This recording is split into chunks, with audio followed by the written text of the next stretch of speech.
Hello, hello, and welcome back, or welcome. I am Book Lover Lorna, and today we are essentially doing what is my October TBR, but is me trying to read like a little bit spooky books for spooky season, aka October, which is when, 1st of October, my autumnal bedding with little pumpkins straight on the bed.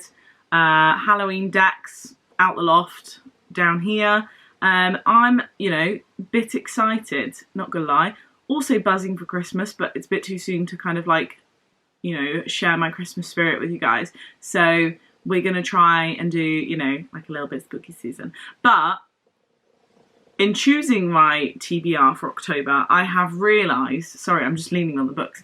I have realised that, I don't have a lot of spooky books because I get scared. So I don't read spooky books. I've only recently got into thrillers a little bit. So we now have some thrillers, which is basically what this month is going to be. There's one I wanted to buy, which is Frankenstein, which is just too expensive, not going to lie, and I can't be spending more money on books at the moment. So I haven't bought it. So that was one that I was going to read in October, but I'm not going to because I don't own it. So there's like no particular order to this, and disclaimer, they're not very spooky, but this is essentially my October TBR. I'm sorry to be such a disappointment. So first book, I'm going to read these in no particular order, this is just the order I'm showing you them. In the Dark by Cara Hunter. This one is a thriller. There's usually someone that dies in these things. Do you know what they're hiding in the house next door? I hope it's a dead body or something. Well, I don't hope it's a dead body, but that would make it spookier for spooky season. Okay, so this is from the D.I. Adam Fawley series. I've read Close to Home, and I've read the last one, which was The Whole Truth. I think that's the first time I've ever remembered the name of it for a video. I'm reading through the series, so this one is next, because The Whole Truth was the last book in the series, because I read them wrong. Oops. So this one says, this is in the dark. A woman and child are found locked in a basement room, barely alive. This, I've just lost my speech. This one sounds very spooky season-y. No one knows who they are. The woman can't speak. I can relate, honey. There are no missing person reports that match their profile. Ooh. The elderly man who owns the house claims he has never seen them before. The inhabitants of the quiet Oxford Street are in shock. But how could this happen right under their noses? D.I. Adam Fawley knows that nothing is impossible, and that no one is as innocent as they seem. I just can't read out loud. This sounds like a film that I once watched. It was one that one of my best mates made me watch with him, and it was like a thrillery, horror-y thing, and it just creeped me out the whole time. And there was this girl. What was it? If anybody knows the film, let me know, because I haven't got a clue what it was, because I just tried not to watch it the whole time. I can't watch this. It was that kind of vibe. There was a man. Was this the same film? I feel like there were kids that broke into a house for money from a payout from this man's daughter dying in a car accident or something from someone else. And they break in. I just swore, so let me just redo this. The man is quite old. I feel like he's trying to kill these kids that have broken in. They're adults, kind of. And they're trying to steal the money. In the basement, it turns out in the end, is a girl that is like essentially chained up, and he's been using her and stuff. And it was the girl who killed his daughter. Something along those lines. Anybody know what film that was? I feel like I might have watched two around the same time, so there might not be the kids involved, but there was definitely a basement. She was definitely like tied up on her last legs, and he was keeping her captive because he killed her daughter. Something, but it was an accident. Something along those lines. So I feel like it's giving me that kind of vibes. Hopefully this will be more readable than the film was watchable, because that was hard going. Now, at the moment, I am trying to reread my Jodie Peacock books. So, obviously, in the month of October, I need to read at least one Jodie Peacock book. I've just kind of picked one that sounds the most criminal.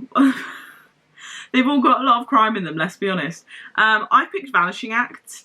Your father is arrested for kidnapping. You were the child he stole. What would you do? I feel like I only read this one a few years ago and it's not very spooky, but it's got crime in it. So, you know, it's the closest we could get.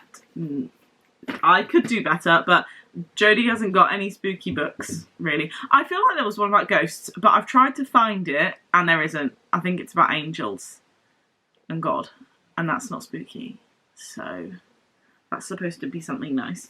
One that kind of sounds a bit spooky is Try Not to Breathe by Holly Seddon. A forgotten girl, a terrible secret, 2 lives at stake. I have no idea. This isn't actually going to be scary. I read the blurb for this one recently. There's like a girl in a coma and then another person, and I feel like they get things in common. Oh well, they grew up in the same suburbs, playing the same music, flirting with the same boys.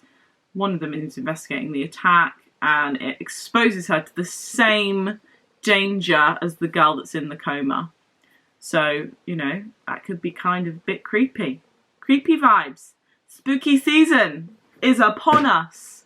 And that's why I'm not reading scary books. I'm trying though. Now, I'm not too sure about this. This was on my TBR for October for ages. Straight Until Morning, Twisted Tale. This isn't spooky at all. It's a Peter Pan retelling. What if Wendy went to Neverland with Captain Hook? Could be a bit scary in places. Let's go. I'm not gonna lie, this one's a complete fail, isn't it? Yeah, that one's... I want to read that in October, but that's not spooky at all. Oh, spooky one. Well, this is a thriller. Invisible Girl by Lisa Jewell. So this one, you don't see her, but she sees you. That sounds spooky season, tick, checkbox, tick. Midnight in an area of urban wasteland where cats hunt and foxes shriek, a girl is watching.